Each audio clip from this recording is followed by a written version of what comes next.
Welcome to Wednesday night Word for the World. You have tuned in to Mount Zion Assembly Healing Temple.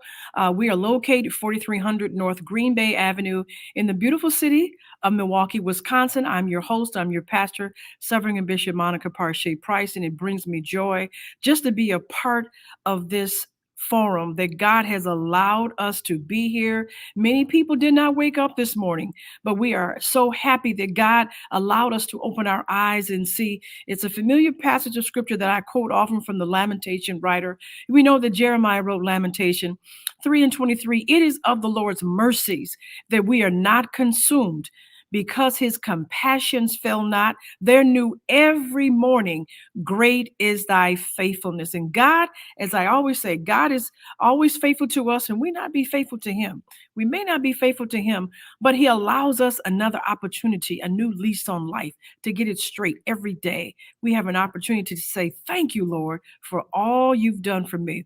Well, tonight we are in for another wonderful treat as we continue our discussion on all of us. It is an initiative that we're going to talk about a little bit later. I just want to just quote from, excuse me, 3 John 3, 3 John 1 and 2. Is this another familiar passage of scripture? Beloved, I pray that you prosper. Above all, that you would prosper and be in good health, even as thy soul prospers. Another translation, the Amplified Version says, Beloved, I pray that in every way you may succeed and prosper and be in good health physically, just as I know your soul prospers spiritually. And today we're going to combine the physical aspect with the mental aspect. Every now and then we have to do a mental health check-in and a wellness check, as they say. And we're going to talk about some things that have become very near and dear to our hearts as we talk about all of us. All of us is an initiative that we're going to bring Miss Karen Dotson on right now, and we're going to bring in her other facilitator. But I just want to give just kind of a brief description of what we have been talking about. Even 2 weeks ago, we discussed this. So welcome again, Ms. Dotson. Ms. Dotson is the program director for All of Us research program at the Medical College of Wisconsin. We are commonly called Freighter, part of Freighter. She has a master's degree in health services administration. Ms. Dotson has extensive administrative experience working with nonprofit organizations and educational institutions as it relates to health and social services from Milwaukee and other communities throughout Wisconsin. God bless you, Mount Zion. I see you chiming in. Dr. Franco, and she's going to introduce him, but he is an associate professor in the Department of Family and Community Medicine at the Medical College of Wisconsin. Dr. Franco's research focuses primarily on improving strategies for community-based participatory research with U.S. military veterans and communities of color in the Milwaukee region. So he certainly he currently serves as the site co-PI for the All of Us research team program at Milwaukee County College. And he's also part of the All of Us Precision Medicine program. And this is what we're going to get into today. He's got a myriad of, they both have just a plethora of experiences and passion to this topic. So I'm first going to ask Ms. Dotson just to give us a synopsis of her involvement with this particular initiative and describe to those who did not see the program last time what is All of Us and how did it come about, and then you can introduce Dr. Franco as you go into your discourse. Welcome. Thank you so much. I am so glad to be here again, and thank you for giving us this opportunity to talk to everyone. I want to say good evening. And a couple of weeks ago, Bishop Monica had me on the program, and it was really wonderful as far as what we were able to present and give you about research and how research is so important with our health and how precision medicine is so important with our health as well. So, this evening, what I would like to do, that we want to switch it around a little bit. But first, before we do that, I wanted to mention that the All of Us research program, we're looking for 1 million people across the country to be involved in this program. The reason for that is because it's related to precision medicine, precision health. And so if we can go to the next slide and just go 2 slides down, please.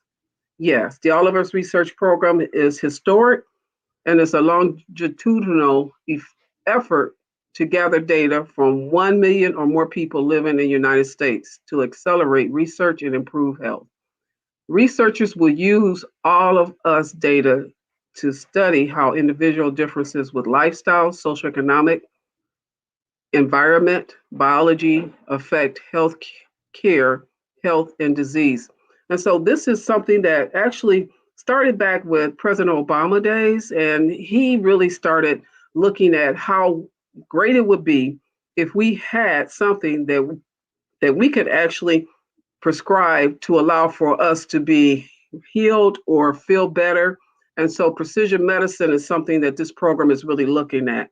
And so with Dr. Franco, we're going to jump more into it. But I wanted to also bring to you the next slide, please. And so basically, what is precision medicine? A lot of times people are saying, like, I heard this word, but what is it? It's really like personalized care, personalized medicine, meaning that your doctor will know how to prescribe it for you. Like a lot of times when we go to the doctor, he'll say something like, we're going to try this if you have high blood pressure. And if this doesn't work, we'll try something else. So if you have diabetes, we're going to try this medication. If this doesn't work, we'll try something else.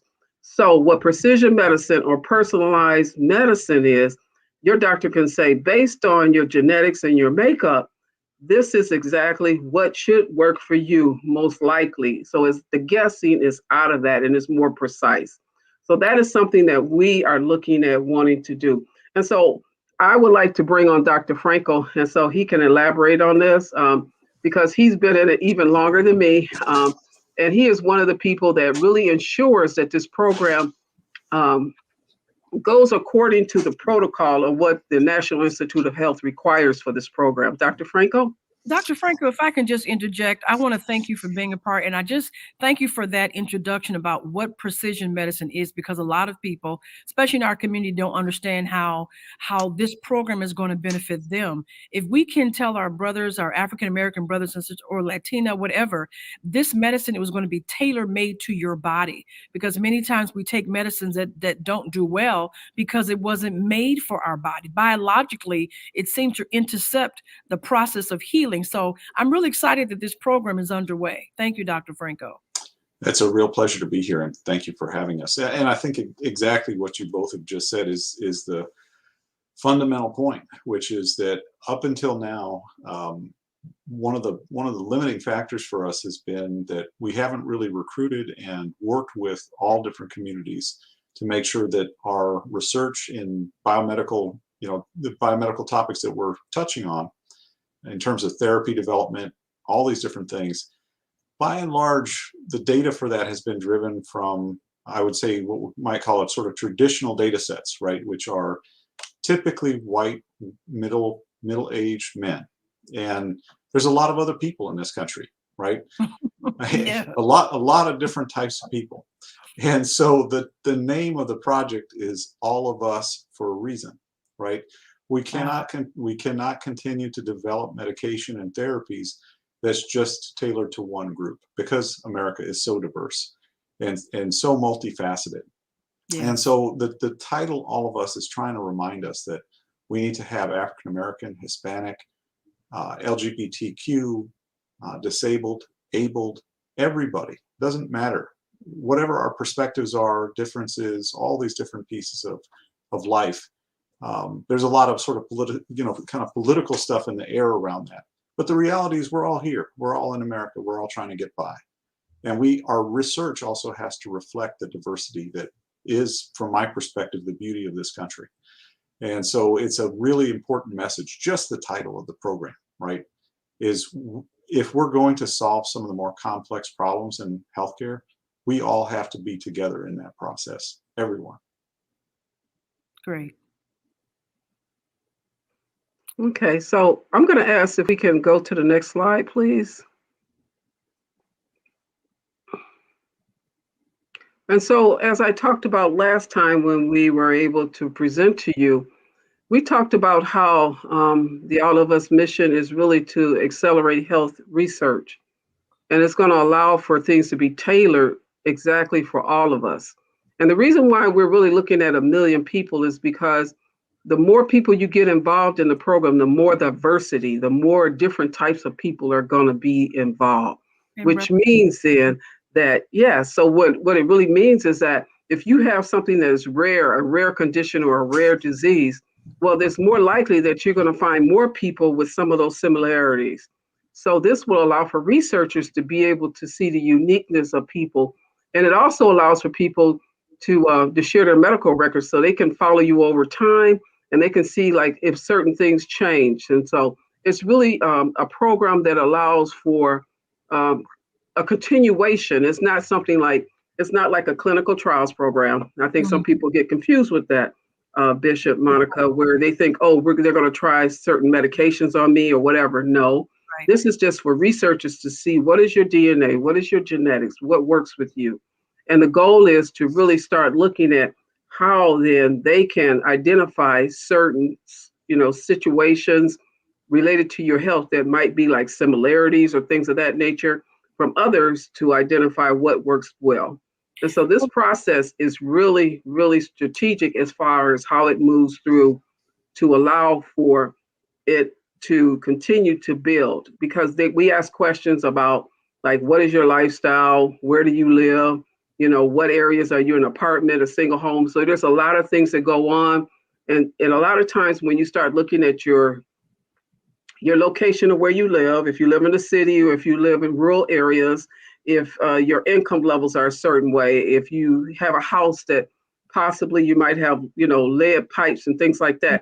There are a lot of different things that really can show researchers as far as what are some of the causes of environment as it relates to economic status and things of that nature as well, because people know that individuals that don't make as much money, they're more stressed. I mean, that's just a given. I mean, so those are some of the things that really affect people. So I wanted to also give Dr. Franco more time to talk because when I was talking with Bishop Monica, we talked about how your genetics and your makeup also can be related to mental health. And as you know, that's been some of the challenging times in our communities. Absolutely. And especially now that we're getting close to holiday times, where I'm hearing from so many people that are just really depressed because their loved ones aren't here, or they can't go home to be with their loved ones, or they're gone on, So you have the stress of, you have the stress of a holiday, number one, and then coupled with the pandemic. So you have a double whammy when you may have lost someone. And, this time last year you were celebrating with someone, but they're not here. So that there's a coupling of different factors that weigh into the whole mental health crisis, I want to say, Dr. Franco. Yeah, absolutely. And I mean, I think, for me, that's sort of one of the things that I'm really trying to work on is how do we get to a better place in what I'm going to describe as community mental health. And that's not just, sometimes we think about people going to therapy or whatever, but mental health is a much broader topic, right? It's how we're doing in the family. It's how we're getting up and meeting the day. Actually, I think the scripture that you were pointing to today, one of the things that it reminded me of is every day is a new day, right? And every day is a new day to try to be mentally and physically well. And sometimes that is even with a disability or with a mental health problem, but trying to reset and come at that day fresh, right?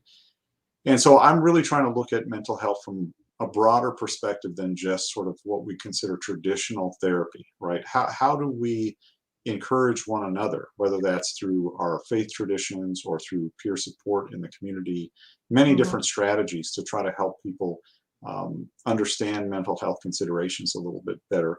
And I think one of the real pieces with that is oftentimes people have a lot of stigma about mental health problems that are in a family. A lot of Especially stigma. in the African American community, because it's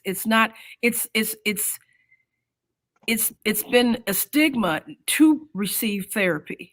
But now, because so many people have been so vocal and been open about it, from stars, celebrities, to even the clergy, now it's almost acceptable to have a therapist and you're not deemed crazy, you're getting help. So great. But I think that's exactly the term that I often hear in the communities that I work with, and that could be African American, that could be Hispanic, there's just this sort of historical reticence to go and seek therapy, right? Because people say, oh, he's crazy or she's crazy or this, that, and other thing. And I think one of the things that the All of Us program actually makes us think about more is that, we think about sometimes maybe this is something that happened to the person, or maybe the parents didn't get something exactly right, and there's guilt or worry about that, trauma, all these pieces. And one of the things that we're increasingly coming to an understanding of is some of these mental health problems that we see actually run in families genetically as well. And so there is a biological component. That's not everything, but there is a biological component to mental health as well. And so that's one of the places where we're really encouraging people to think more about getting involved in this type of research, because we don't really understand the biological sort of foundations of mental health and mental disorders. And we have to, I think we need to get, for us to be really effective in treating mental health problems, we have to understand both the biology on the one hand and the psychology on the other. That's a subject that people often wonder, is it me? Is it my experience? Or is it because of some type of chemical imbalance? Mm-hmm. And I think a lot of people wrestle with that because they want to think, if it's because of something that I inherited, oh, it's not my fault. I mean, that's what's in a lot of people feel that way. Or if it's something that I happened through experience, it's still not my fault, but at least I can point to what happened. Oh, this is why I have this trigger. So it helps when people can kind of gather and look at their own experience as to how it contributes to their mental health and overall well-being. Yep, absolutely. And I think, we're trying to get to that point where we have better answers about that for people too. And that's where we really, I'm being really frank here, we need the community's help to start to try to answer some of these questions. And I think one of the things from my perspective is these are intergenerational issues, right? Yeah. I come from a very complex family. I'm just going to say, people see the button-down shirt and the tie and they start to think, oh, this guy's never had any problems. The reason I do the work is because I come from a complex background, right? Yeah. It hasn't always been easy.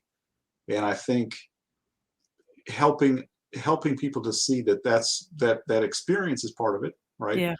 But we also need the community's help to say what part of this is biological, right?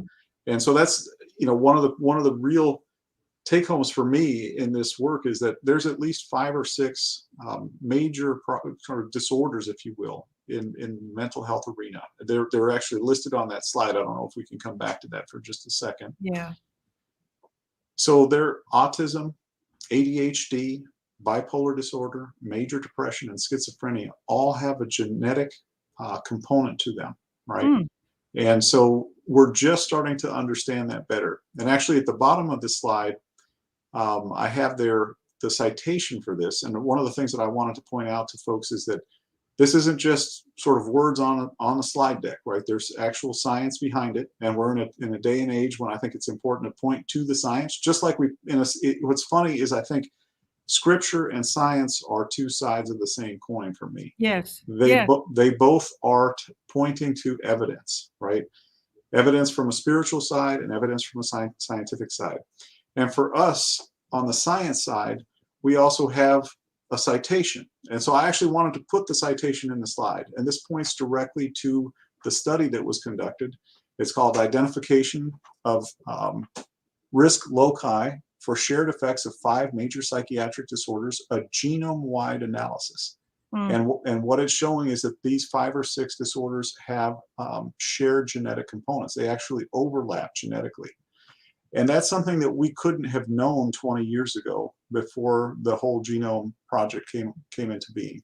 And all of us is now trying to take the next step to really push toward, can we understand these better if we have enough people that have contributed their DNA? And I think it's important for the religious or the faith-based communities to really jump on board with this, because scripture and science are hand in hand. God made science. And if you look at some of the patriarchs in scriptures and some of the people in scriptures, you can clearly see they had some mental health disorders. If you read some, and I'm not trying to be funny, but if you read some of the Psalms, you read how David, you think about Elijah. Elijah went into depression after just calling fire down from heaven.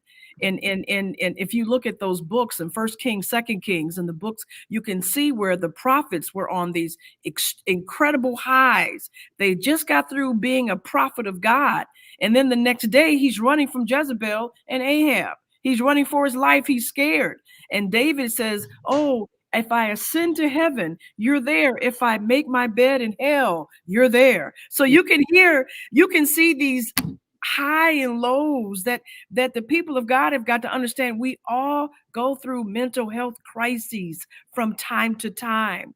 Many of us have come from dysfunctional homes, and I'm so glad, Dr. Franco, you said don't let the cute tie fool you.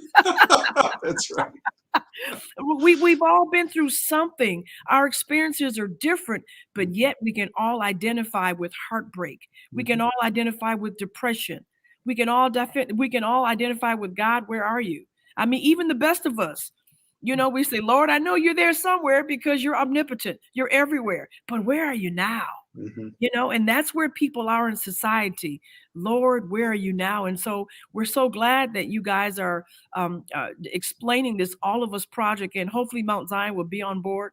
And we're going to have you come and have a table, and maybe, I don't know, do they have to, I don't mean to go ahead of your PowerPoint.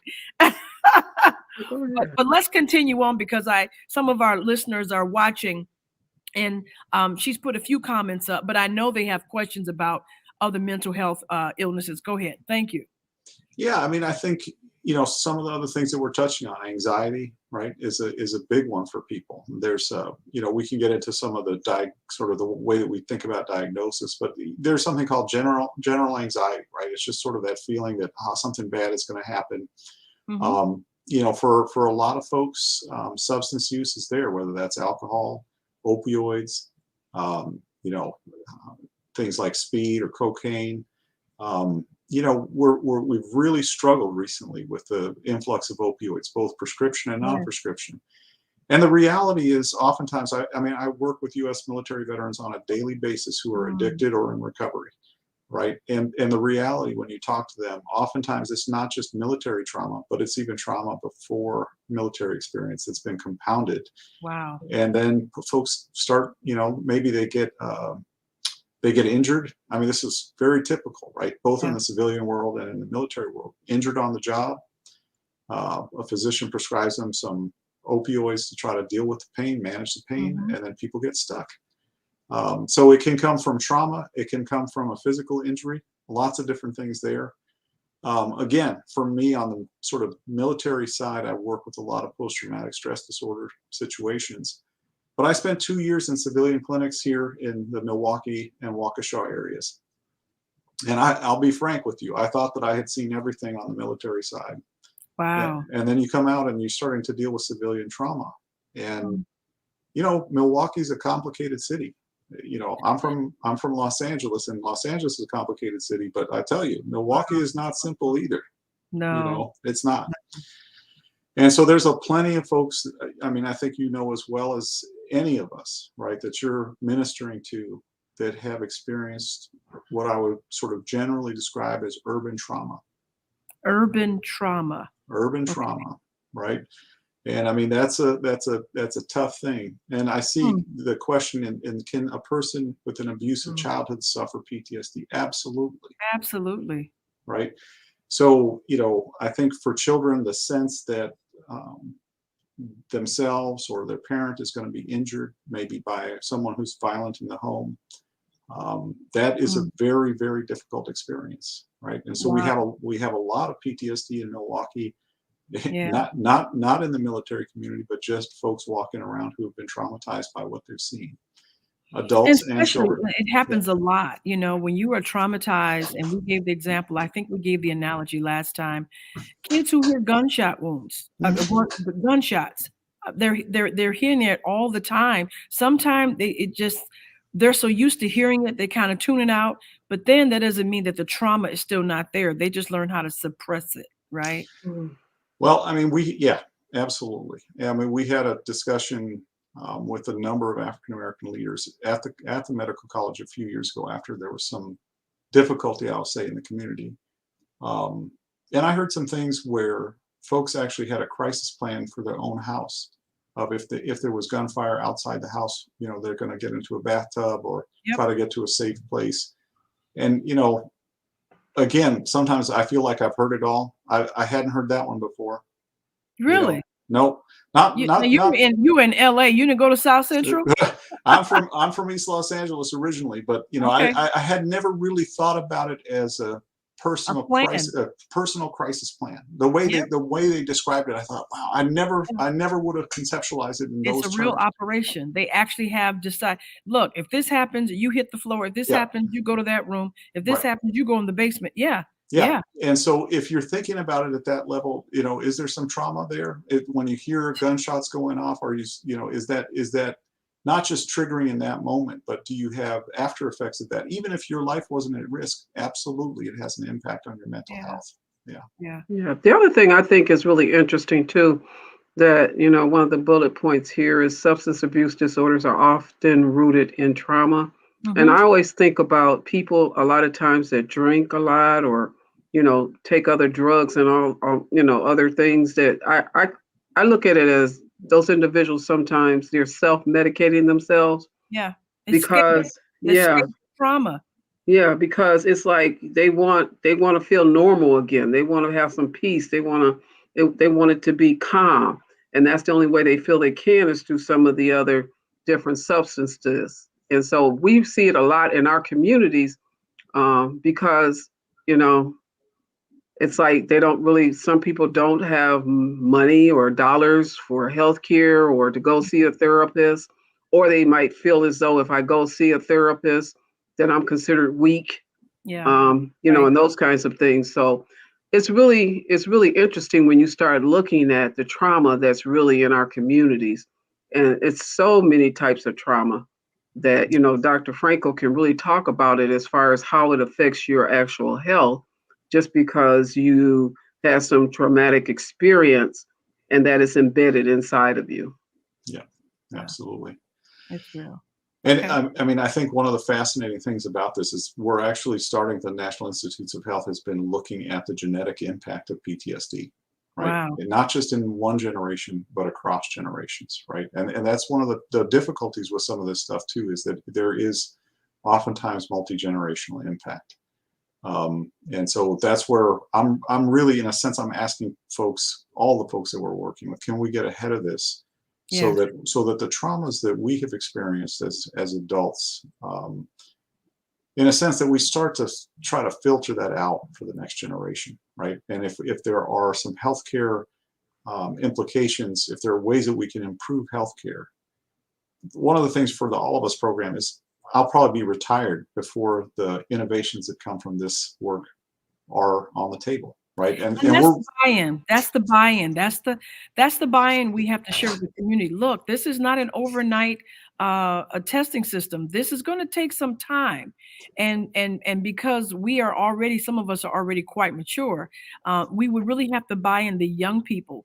They're going to have to buy in and really be a part of this because they'll be able to see certain benefits of this, whereas we may not 20, 30, 40 years down the road. I don't know how long it is, but part of that buy-in is letting people know, hey, hopefully you'll be able to see some progress in your lifetime, in your generation. Yep, that's it. And I think for us and folks even older than us right now, it's really paying it forward into into the kids and really their kids too. So it's really having that long-term view, right, of where are we going to pivot some of these health issues over time. Right. Okay. Let's go back to the PowerPoint and then let's go to the next screen. Sure. Okay. Go ahead.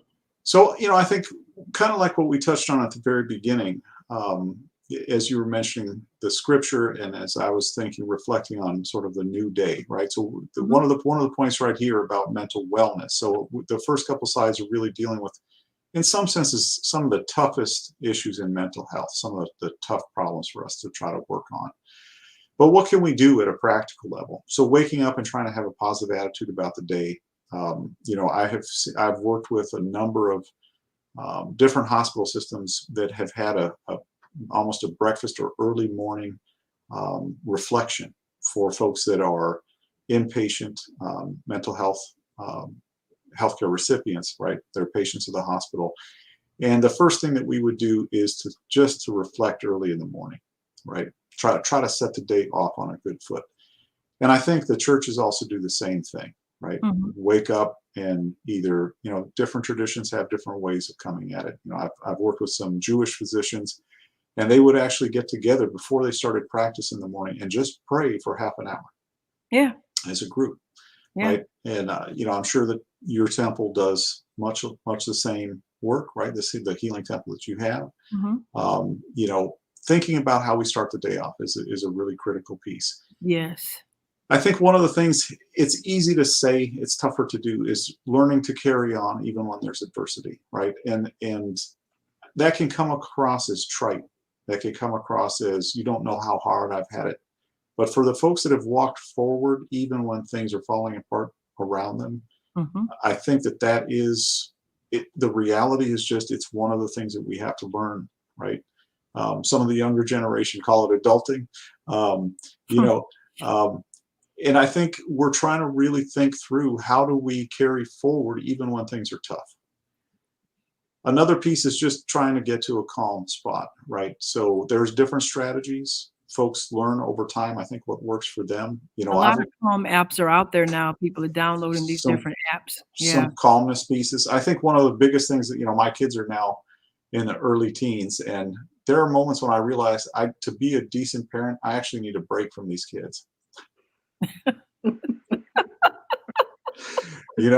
Like I just like They don't see it that way, but it's the truth. they want the attention, but I realized at some point, and my father told me this too. He's like, you need to take care to be a good parent. You need to take care of number one. Right? Yep. And so taking little breaks, Except we don't look at ourselves as number one. We keep putting them first, right? That's right. And so, but I mean, he was really pressing me. Like, your job is to take care of these kids, but in that, you really have to think about how do you manage self-care. He would never use the term self-care. Okay. Right. But I think you feel where I'm coming from with that one. Sure. And so what I'm really saying is, for different people, calmness and getting to calmness is different, right? For my wife, it might be, cooking, actually. Like, she really enjoys like getting everybody to clear out, and she just wants to cook a meal, right? Okay. Look, for me, it's getting a few minutes away from the kids. For somebody else, it might be a calmness app, music, different strategies for different folks. And I'm saying, inside yourself, it's really important to think, what works for me, right? Because like, oftentimes we hear some advice and that doesn't fit, and then people kind of reject the advice. Yeah. And I'm saying, the idea of the advice is probably right? Like, for me, I hate to go to the gym, right? I will never go to the gym. I finally realized I have to just exercise in my own house. Right? But people kept telling me, go to the gym. I'm like, no, I'm not going to do it. I'm not going to do that, right? And so finding out what your own stuck points are around being calm, right? And this is half the battle. Is a lot of us, myself included, we have excuses for why we're not going to try something. Yeah, I saw this $3,000 massage chair. I sure wanted it. It was a hefty price tag, though. Yeah, I was going to say, behind that, you're going to need a massage. Yeah. So sometimes it's coming, and really, sometimes price is the barrier too, right? Mm-hmm. And so sometimes it's finding the cheap alternative, right? And so all those things, working through that, creating a space for you to be yourself, right? And this is really that idea, creating appropriate boundaries for people who push you off your rock. And I think that this is a really important one, right? It's very easy for us. I mean, let me try to say this in a good, thoughtful way. I'm from a complex Hispanic family. We love drama. We love it. Okay. In some ways, it's what binds us together. Right? Wow. And it's taken me decades to understand this. Like, if we weren't fighting, we weren't together as a family. Wow. Right. And finally, I think somewhere around 40, I told him, like, can we just hang out? Like, can we not fight? Can we just have a meal? And how'd that go? I was wondering that too. There's good days and there's bad days, right? I mean, I just came back from a visit with folks, and They pushed me off my rock. They did. Wow. Right. And I'm almost 50. And it's tough. Right. And I actually, like, I kind of pulled back from the family for several months because I needed to just take a minute. Right. I actually talked with my father just this week. He asked me, can you come back onto Zoom calls with the whole family? I said, nope, I don't want to. And it's not like I'm not going to get there. Right. But the last time some folks pushed me a little bit further than I felt comfortable with, and I need to just kind of even out a little bit.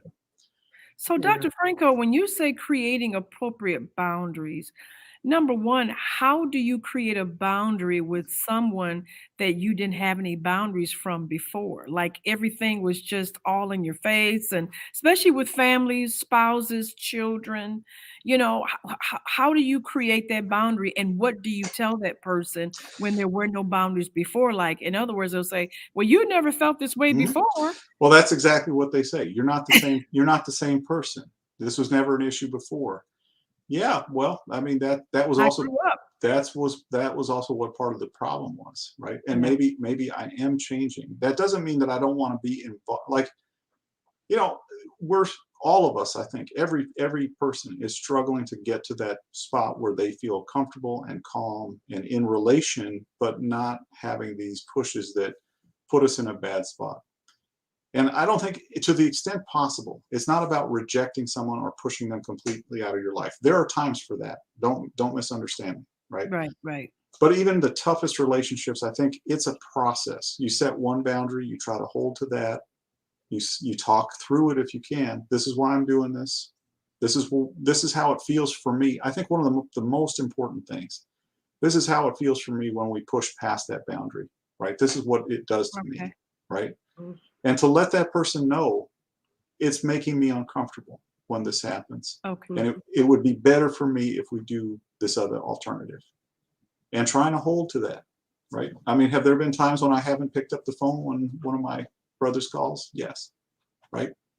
I mean, I've gone months at sometimes not answering my brother's phone calls. Oh, right? I thank God for caller ID every day. Absolutely. But I'm also trying to be in relation with him too, right? Because because I am his keeper. Brother's keeper. I am his keeper. Wow. Right.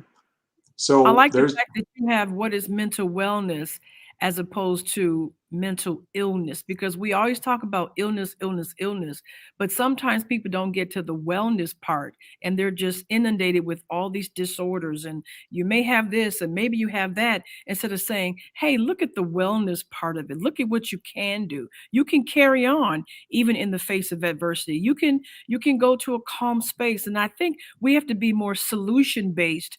I tell the church all the time, let's be solution based in our prayers instead of just telling God, oh God, I'm having an issue with that. Oh God, I have that. How about saying, God, thank you for the answer. Thank you for good health that I do have. Thank you that I do have something to eat today. Thank you. If you're more solution based, you're going to be more positive, and those endorphins are going to really bless you. Absolutely. And I think one of the things we're getting to in psychology is thinking about strengths-based work, right? And what incredible resilience some people that have experienced trauma, have experienced adversity, they have had to find points of psychological strength to make it through. And yes. I think exactly what you're pointing to. And I have to admit, I think because I'm trained as a clinical psychologist, I now do mostly community engaged work and research psychology. But I think psychologists sometimes they have a little bit of a depressive view of the world. Well, you're not morose for no reason. You have a lot of coming at you. Yeah, but my wife reminds me, like she will try to find the strengths-based perspective in any situation, right? And so I have actually tried to learn from that, right? When I get stuck on looking at it from a negative view, I try to sort of put her lenses on and say, what are people bringing to the table that's an asset, right? Even if they're struggling in part of their life, they also bring a lot of these powerful, resilient strategies. Yeah. And that's worth just as much of our attention as the hard parts. And it's difficult to look at the glass half full when you are seeing it half empty as well. Mm-hmm. You know, Yep. And I see Jennifer says in the chat that you have to create boundaries or people will always pull you off into their drama and off your rock. And that's exactly what I'm saying, Jennifer. I've been right there with you. Yeah. Yeah, you have to say enough. I'm done. I'm Okay. done. Yep. Yeah. And I'm just thinking too, a lot of times you get in a situation and somebody will take you to the next level and you are like, and it really, I've been there and I've seen like, some of our members, they might say, I don't know why I went to that level. And I said, well, now you went to that level. So what are you going to do to prevent you from going to that level again? You got to know your triggers. You got to know your triggers. You have to know your boundaries. You have to know just how far you're going to go. And then you got to know enough is enough. Mhm. Yep. Absolutely. Enough. Yeah. So let's go further into, we have quite a bit, we have quite a few more. Whew, we got a lot to go. And we got about 15 or 20 more minutes.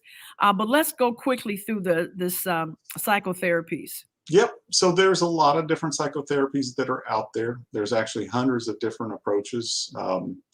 I think one of the things that I want to encourage the community to understand is that there are some that are just what people think is good, and there are others that actually have scientific evidence behind them, and so we call these evidence-based psychotherapies. I have a large project right now that we're working on just trying to educate the community what are some of these evidence-based psychotherapies, and we don't have to get into all that today, but just to say, you want to be thoughtful. If you are seeking out professional mental health care, you need to be sure that you're getting kind of high quality care, and talk with your therapist. Is what you're doing evidence-based in the therapeutic process?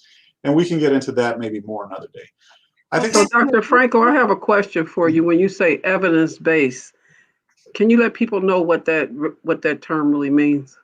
Right. That means that we've typically randomized groups into getting either what we call quote unquote treatment as usual, which is, whatever they would normally get, versus something that we're studying. And we're actually trying to show that new treatment does better, and also doesn't create harm, right? It's possible for therapies to create harm as well. And so we have to be careful. I mean, it's a tough thing to say, but psychotherapy, just like medications can have side effects, psychotherapies can have side effects too if they're not well thought through. So we have to be careful, and you want to just know that there's some scientific evidence that shows that this works, right? So speaking of which, Pat Smith says, when I've had enough, I build a wall for my peace and protection. So that's her evidence-based psychotherapy right there. Absolutely. And in some real way, right, just touching on this boundary setting piece again, right, I'm really trying to give folks permission to pull back for a minute and to take stock, take a deep breath, because oftentimes we think I've got to stay in it. Yeah. Right? If I pull back from the family right now, everything's going to fall apart. You know what? Let them fall apart a little bit. It's better that than you falling apart, it's right? better that than you, and maybe you're going to come back at it with a different perspective. And maybe they'll think differently the next time they try to do drama. Maybe they'll think of things differently, because now last time we did this to Zeno, he didn't respond to that. So let's do something else. It may cause them to think, Absolutely. So I think another thing is medication. And, I touched on one set of kind of more difficult and more complex mental health problems, which is what we call serious mental illness, schizophrenia, psychotic disorders. They disproportionately impact the African American and Latino communities. We're not sure why. And I'll say again, this is sort of why should you participate in all of us? Because we don't know why yet, right? Oftentimes medications are prescribed for some of these more serious mental health problems, and people are scared of them. They're worried about the side effects, and the side effects can sometimes be serious. And so what I'm really encouraging people to do is to become more knowledgeable about the medications, to really talk with the physician or the psychiatrist, ask about alternatives, again, ask about the evidence that's there, but understand too that part of what we're talking about today is the biological underpinnings of mental health. And there are some situations where medications are really, really important to keeping people stable. And, I think that's something important. I'm reading this from Jennifer too. I used to think that I had to be the hero, seriously, and yes, yeah, ride in on the horse and solve the problems. Yes, and I hate to say it, but when you do that, you get beat down. yes, yeah. Let somebody else be the hero for a minute. Yeah, I have my Wonder Woman cup. I don't have it here, but I have a Wonder Woman cup. So I think another really key one is social and community support, right? And Yeah. I mean, we talk about it in sort of, some ways where it sort of sounds, again, I'll say trite or, kind of obvious, but it's not so obvious, right? Men who get divorced and stay separated often die sooner, right? And Wow. it's not just that they're lonely, it's that no one's looking in on them. And I don't know if, I'm not to say between genders, but oftentimes, men stop really paying attention to the basics, like they don't take their medication for high blood pressure. Yeah. Right. My wife reminds me daily about certain things, like, did you do XYZ thing, right? Not in terms of health, but like just kind of keeping me on track with stuff. Right. We need each other. Humans are fundamentally social creatures. And so, we need to think more, especially in today's digital era, right? This is for young kids. I mean, we see the kids getting stuck and they're getting, bullied online or whatever. They need real friends that actually exist in the real world, right? Where they're talking to people. And COVID has been a real difficulty with some of that. I mean, I've seen it with my own children, right? So that's at that stage. Young adults are slightly different. I think one of the things that I really try to talk with people about is that mental health, mental wellness changes over the lifespan. Right. Yeah. And so one of the things that I've been really encouraging my own kids, we have a couple of elderly people on our block. It snows, whatever. We go and we clean their stairs off. I'm trying to teach my kids about responsibility, right? Yeah. Civic responsibility. Right. Right. But also, yes, we're doing a check on that elder. And not just for physical safety and that they're healthy, but that they know someone came to the door that day. Someone cares. That we wait, exactly. Someone cares enough to check in, right? So I think notice with some people, you have to know with whom you're conversing. In other words, if you know a person is very independent and they're stubborn and they don't need help, especially elderly people, you can't ask them, hey, do you need help? You just have to just do it. Because of course they're going to say, no, I'm fine, I'm good. And you got to know the personality of the people that you're dealing with. If you know a person is self-sufficient and self-reliant, you cannot ask them, hey, do you want your snow shovel? You just have to go do it. Because of course they're going to say, no, I'm okay. I don't want to bother you. I don't want to put you out. And some people, you just have to say, look, we are, as you say, we are our brother's keeper. You're on my block. I'm going to make sure you're okay. Absolutely. And the other thing too, I was thinking about community support, and I look at it for me as really going to church and, being in those sessions and, really because it gives you a chance and opportunity to start thinking and analyzing yourself while you're also hearing the message in the word. And so, community support can be like various different types of support. And I'm just thinking about Bishop Monica as far as the work that you do, the community is the church community that you have. And that really gives a support for people in a sense, really strongly, And so I think that's where do you go to seek sometimes to get that support. Sometimes you have to put some effort to make sure you can get that as well. Which is why it was difficult during the pandemic because we were not meeting. Now we're back in church. But, for a year or so, a lot of churches were not meeting. Some churches never stopped having church. They didn't advertise it because they want, people to, talk terribly about them. Sure. But part of that not assembling ourselves together, part of that was very difficult for people. And they were like, Pastor, I'm glad we're back in church because I couldn't make it. I just don't know how people do it. And then conversely, some people were glad. Oh, we're online.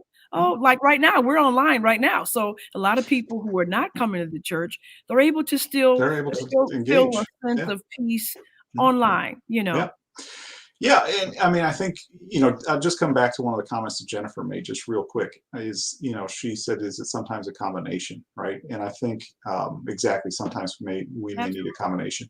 And so what's funny about folks that are really struggling with a mental health problem, even if it's temporary, oftentimes they do need that combination of medication and psychotherapy and actually the social support piece too.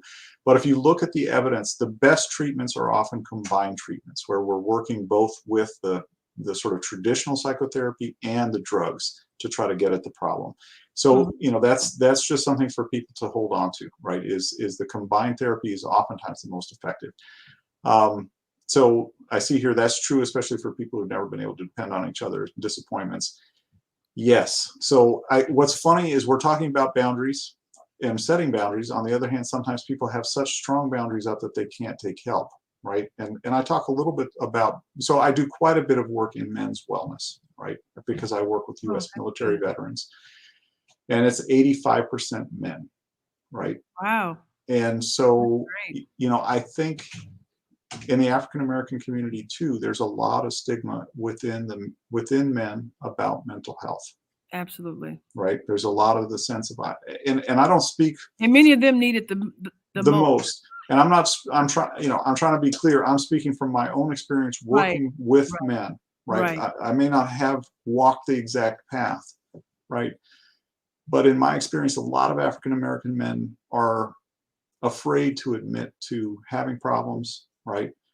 And so that's where I'm really saying, to your point, we have to sometimes just do it, just do something, right? So that they see that we care, right? And oftentimes that starts to break this down. And that's really where we come to the idea of peer mentorship as well.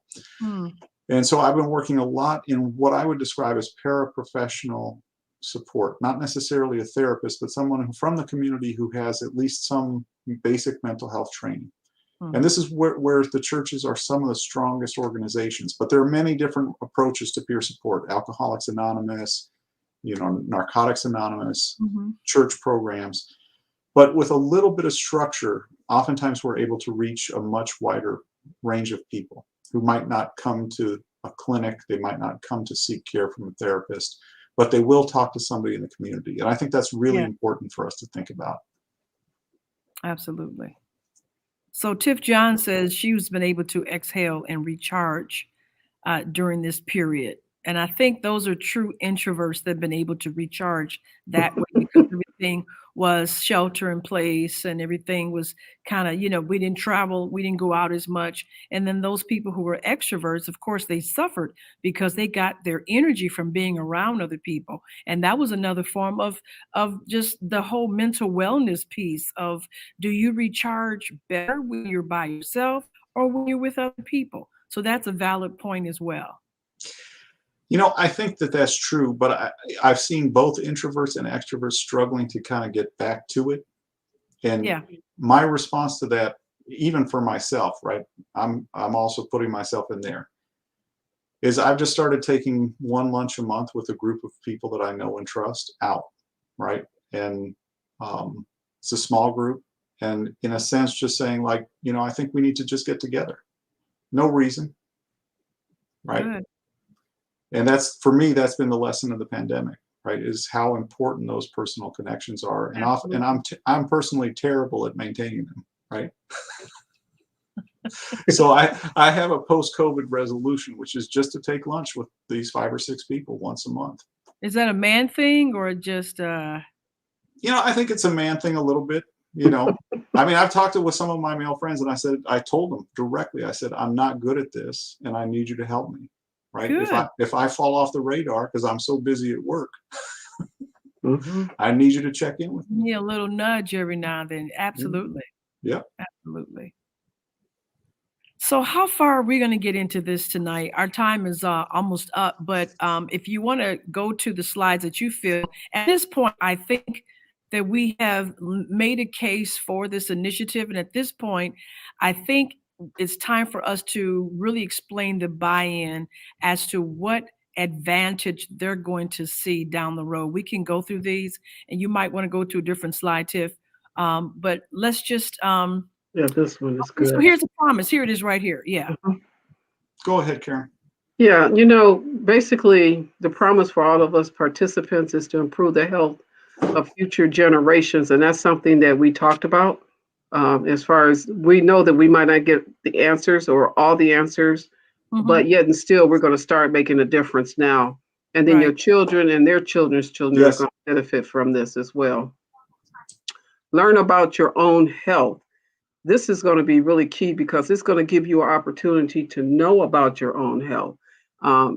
Just by your genetics and your DNA, you're going to learn certain things will work better than others. You're going to learn also as far as where you originated from with the genetic return. Mm-hmm.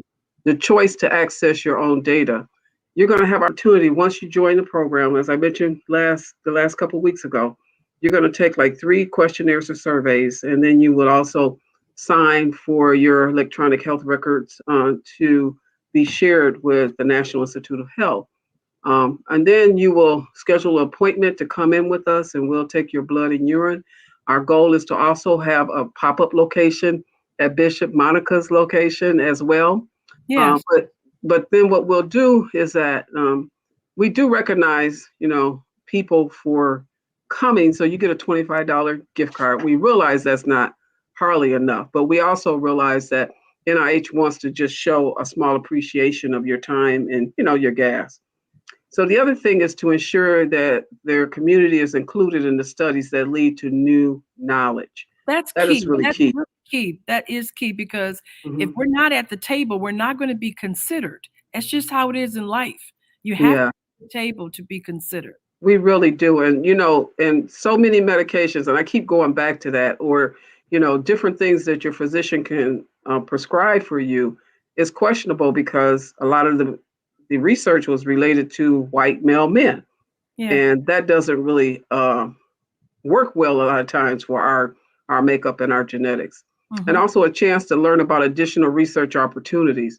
One thing about it that once you become a member, then you can go into the system and you can see exactly what types of research is going on, and you can at least see what's going on in those areas. And also the other researchers, I should say, or physicians will learn from that as well. And I'm going to let Dr. Franco talk more about that because he knows more Sure. about it. Well, before Dr. Franco, let's hit this last screen because this is really important about what is expected for providers. It kind of goes in tandem to what Ms. Dotson was just talking about. Yeah, and it basically, I can summarize really quick. So it says that ultimately we're getting to more tailored medicine for people, understanding the impact of environment and lifestyle on health, differences in risk and treatment response among diverse populations. So like we were saying before, if one medication is given for a particular population, it might have side effects for another population that we didn't recognize before. And this is one of the places where physicians get stuck all the time. They give a prescription and something bad happens from that, and the patient comes back and says, why did you give this to me? We're trying to take that guesswork out, right? And there's a lot right now. There's a lot of guesswork involved. I mean, we're expecting the healthcare system to have all the answers, and they're trying super hard. We're asking for the community's help to solve this so that we can get to the right medication the first time, right? Information that may better allow for early detection. So one of the biggest problems that we have in Milwaukee is differential rates of cancer, right? In African American and Hispanic communities, prostate cancer, lung cancer, cervical cancer. These are real problems, and they cause earlier death in our communities than for the rest of the country, right? That's the reality. And so we're asking folks to get involved to try to head off some of these problems so we can get to earlier detection.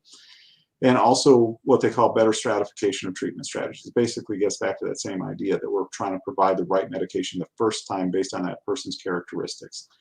So, I think these seem a little bit abstract. And again, they're payoffs that come down the road. But some of the payoffs that come for the individual participant right now from the program is we are starting to return genetic results so that people can get a better sense of where they come from, what their personal history is. And the advantage of this compared to some of the other strategies for that is it's free, right? We actually give you the $25 gift card, and you're giving that information to university and National Institutes of Health researchers that are actually trying to use that information to improve overall health, right? At the same time, as we're doing the genetic work on the DNA that people contribute, right, there may be information about actionable medical problems that come up from the DNA screenings. And if you want to, everybody's different. So I personally wouldn't want to know. This is just me, right? I'm not talking about this as a part of the medical environment. I'm saying me as a person, I wouldn't want to know, right? But I work with people who have genetic, they have genetic disorders that they know about, and they're worried about, what is this going to look like for my kids? And they want to know. They want to know. And so if there's actionable genetic information in your data, we'll return that information to you, right? So even though we're not able to give a huge incentive, you're getting free services as well that can help you make some healthcare decisions. Can I just interject this? And this is something maybe I could have talked about earlier and asked, because with every pro, there's a con, right? So number one, how is this any different than, say, Ancestry.com? Many of us have subscribed to that, or 23andMe. How is this any different than that? Number two, the long-term effect of this, we may not see it. Do they have any type of projected years down the road whether our children's children see this modification of medication? Or, how do we know the government is not taking our blood and doing other things with it? Those are things that may go through people's mind. And that's why we're trying to come out and have these conversations, right? The communities that I work with are all worried about exactly the issues that you brought up. Okay. And I think one of the answers for everyone, and I'm saying, when I'm mentioning that this is university-based research and it's National Institutes of Health funded, right? It's funded by the federal government. It was, the idea for this came in, as Karen mentioned, during the Obama administration, around the precision medicine initiative. Mm-hmm. It is not a commercial effort, right? This is a university-driven effort, right? So the folks that are actually storing the data are major universities: Mayo, Vanderbilt, right? Mm-hmm. MCW, Freighter on this side of it. We actually package the data up, and we take off the identifiers, and we just send the genetic information by itself, right? We just send the electronic health information by itself with a code, so that even if the computers at Mayo, for example, were hacked, people couldn't get at who this is. Okay. Right? Okay. And I want to be careful about comparing that to any specific commercial interest, because I'm not trying to take anything away from them. Right. Right. But it is a very different model of how they're coming at this. Is it a business consideration, or is it a health consideration? And when you have the National Institutes of Health funding something, and they're giving that work to major universities that are trusted universities that have been doing biomedical research for the good of all from forever, that's a very different thing. Mm-hmm. Mm-hmm. Every community that I work with, right, and for me in the Hispanic community personally, right, there's some very difficult pieces of history around biomedical research. Yeah, right? Absolutely. I mean, we can't sidestep that. That's just a reality. I mean, folks have experienced stuff in Tuskegee. Folks have experienced stuff in Puerto Rico. I mean, it's a complex history. I'm not going to get into it at all in detail today, because I think folks that are listening know that history. I hope they know that history. Absolutely. And this is why we have to reestablish trust, for one. And so I want to speak right into that trust piece for just a minute, right? Okay. So I think, understand that at the national level, this was initiated by an African-American president, right? It has been continued through the next presidency and into the current presidency, right? And it has oversight from all sorts of minority organizations that have a national presence, not the least of which is the NAACP, right? There are so many different organizations that have this history, the difficulty of this history in mind. Sure. And they're interacting with the National Institutes of Health to say, are we getting this right with all of us? Because it needs to be right all the way down. It needs to be right all the way to the ground, right? And I looked at this project, I'm saying at a personal level, right? I looked at this project when we first wrote for the grant, and I said, do I trust the people involved? And do I think the intention is right? Because I also, as a Hispanic faculty member, I have to represent this across the board in the communities that I come from as well. Right. And it's a tough conversation to have.